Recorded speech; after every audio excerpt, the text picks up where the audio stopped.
BBG Amaravati ventures లో Mahashivratri bumper offer 15 రోజుల్లో full payment చేస్తే plot registration free. For more details contact 04069032244. Welcome to Suman TV.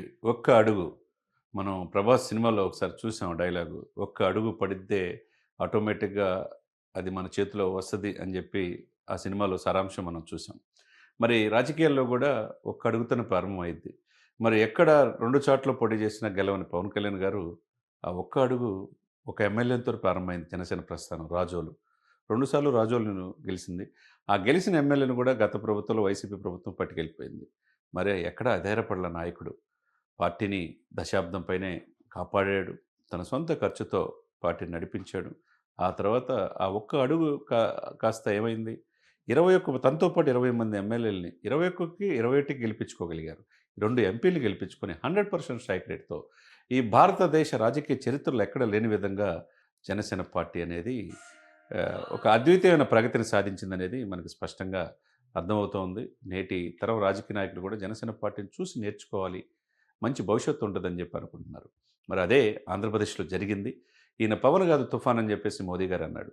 Chandrababu Naidu గారు ఇటువంటి మిత్రుడితో కలిసి జర్నీ చేయటం ఒక మధురానుభూతి అని చెప్పి ప్రతి కార్యాలయాల్లో దాదాపు 12,000 గ్రామ సచివాలయాలు కావచ్చు, ప్రభుత్వ కార్యాలయాలు కావచ్చు, అన్నింటిలో కూడా చంద్రబాబు నాయుడు గారి ఫోటోతో పాటు డిప్యూటీ చీఫ్ మినిస్టర్గా పవన్ కళ్యాణ్ గారి ఫోటో కూడా ఉందంటే వాళ్ళిద్దరి యొక్క పరిపాలన తీరు, రాబోయే 15 సంవత్సరాలు మేము కలిసి ఉంటాము, మేము ఎవరు విడగొట్టలేరు అనేది ఆ యొక్క పరిణితి చెందిన రాజకీయ నాయకులుగా మనం చూస్తూ ఉన్నాం.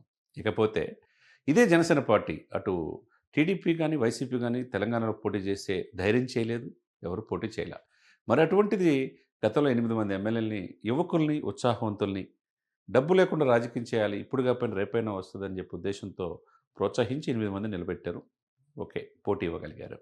కట్ చేస్తే ఇప్పుడు తెలంగాణ మున్సిపాలిటీ ఎలక్షన్స్లో జనసేన పార్టీ 315 స్థానాలు పోటీ చేసింది. సరే కనీసం 20 వస్తాయి అనుకున్నారు. సరే డబ్బులు ఖర్చు పెట్టుకోవటం ఇప్పుడు రాజకీయాల్లో ఎలా ఉంటుందంటే ఒక ఓటుకి 7,000 నుంచి 25,000 రూపాయలు కూడా ఓటు ఇచ్చారు. వెండి ప్రతిమలు ఇచ్చారు. తర్వాత చెవుదుద్దులు ఇచ్చారు, చీరలు పంచారు, పుట్టు చీరలు కూడా ఇచ్చారు. మరి అటువంటి రాజకీయాల్లో డబ్బు లేకుండా రాజకీయాలు ఎలా కుదిరిద్దంటే జనసేన చూపించింది గత ఎలక్షన్స్లో. తనతో పాటు 21 మందితో పాటు 124 సీట్లు గెలవడానికి కారణమైంది దేశ ప్రధాని మోదీ గారు కూడా మూడోసారి ప్రధానమంత్రి కారణం. అనుభవం చంద్రబాబు నాయుడు గారిని 4 దశాబ్దాల అనుభవం చంద్రబాబు నాయుడు ముఖ్యమంత్రిగా చేయటం జరిగింది. ఇందాక చెప్పినట్టుగా మూడోసారి ప్రధానమంత్రి మోదీ అవ్వడానికి ఆంధ్రప్రదేశ్లో ఎంపీలే కీలకమైంది. మరి తెలంగాణలో ఒక్క అడుగు పడింది ఎక్కడ? ఎందుకంటే ఒక మహిళ గ్రూప్ 2 చదువుకున్న ఆమెని వాళ్ళ భర్త కేవలం పవన్ కళ్యాణ్ గారి అభిమాని. పవన్ కళ్యాణ్ గారికి ఒక గిఫ్ట్ ఇవ్వాలనే ఆకాంక్షతో తన భార్యని రిక్వెస్ట్ చేసి నిలబెట్టడం జరిగింది. నేరేడుచర్ల మున్సిపాలిటీలో, అంటే నల్గొండ జిల్లా.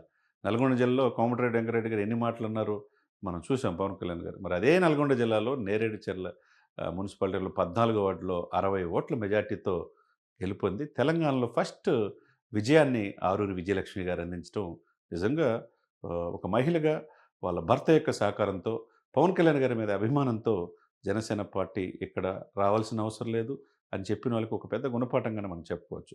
ఒక అడుగు పడిపోయింది. ఇక రెండో అడుగు కూడా యువకుడు, ఉత్సాహవంతుడు, మంచిర్యాల మున్సిపల్ కార్పొరేషన్లో కార్పొరేటర్గా 31 ఓట్లతో అగ్గు సాగర్ అనే వ్యక్తి గెలుపొందాడు. మరి తెలంగాణ బిడ్డలే. తెలంగాణ అంటే ఏంటి, ఎందుకు ఆవిర్భవించింది? నీళ్లు, నిధులు, నియామకాల కోసం వచ్చిన తెలంగాణ ఆ దిశగా వెళ్ళిందా అంటే గత 10 సంవత్సరాలు పరిపాలించిన బీఆర్ఎస్ ఆకాంక్ష ప్రజలకు అనుగుణంగా వెళ్ళలేదు కాబట్టే వాళ్ళని ప్రతిపక్షంలో ఇప్పుడు కూర్చోబెట్టడం జరిగింది. మరి ఇప్పుడు కాంగ్రెస్ వచ్చింది. కాంగ్రెస్ దాదాపుగా ఎక్కువ సీట్లు సాధించగలిగింది. ఎందుకంటే అధికార పార్టీ ఏదైతే ఉంటుందో మున్సిపాలిటీలు, స్థానిక సంస్థల ఎలక్షన్స్లో వాళ్ళకే ఫేవర్గా ఉంటుంది. మరి ఆ తర్వాత బీజేపీ కొంతమేరకు కరీంనగర్, నిజామాబాద్ మున్సిపల్లో వాళ్ళు చూపించగలిగారు.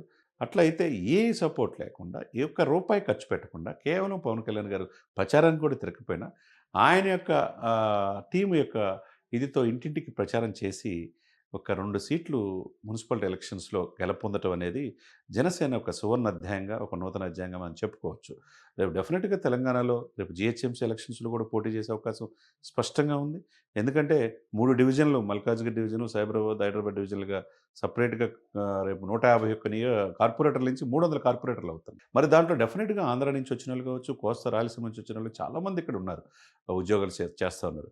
డెఫినెట్గా జనసేన ఉనికిని రేపు జిహెచ్ఎంసీ ఎలక్షన్లో మేయర్ ఎవరవ్వాలన్నా జనసేన యొక్క ఓట్లే చాలా కీలకం అవుద్ది అనటంలో ఎటువంటి అతిశయోక్తి లేదు.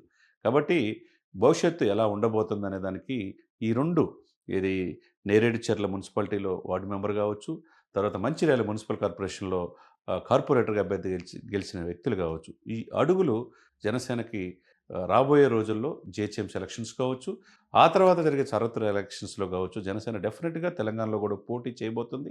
తెలంగాణతో పాటు పక్కనున్న తమిళనాడు, తర్వాత కర్ణాటక, ఇటు మహారాష్ట్రలో కూడా పోటీ చేయబోతుందనే దానికి స్పష్టమైన సాంకేతికాలనేది కనపడుతున్నట్టుగానే మనకు కూడా తెలుస్తా ఉంది. ఏదేమైనా గానీ పవన్ కళ్యాణ్ గారి యొక్క దూరదృష్టి. జనసేన పార్టీ అనేది ప్రాంతీయ పార్టీ కాదు. ప్రాంతీయ పార్టీ అని అనుకున్నా జాతీయ భావజాలంతో కూడిన ప్రాంతీయ పార్టీ. ఇక్కడ ఆంధ్రప్రదేశ్‌లో ఇక్కడ ఒక్కొక్క వ్యక్తిని తయారు చేసి ఢిల్లీకి కూడా పంపిస్తానని చెప్పి ఆయన పలు సందర్భాల్లో మనం చెప్పడం మనం చూసాం.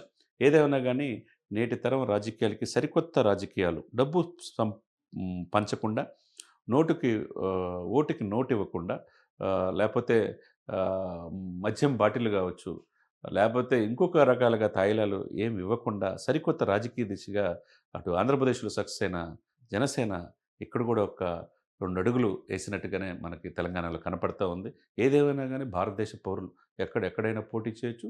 ఆ హక్కు అనేది ప్రతి పౌరుడికి ఉంటది. దానికి ఇప్పుడు జనసేన ఒక ఇది ప్రారంభం మాత్రమే అనేది మనం చెప్పుకోవచ్చు.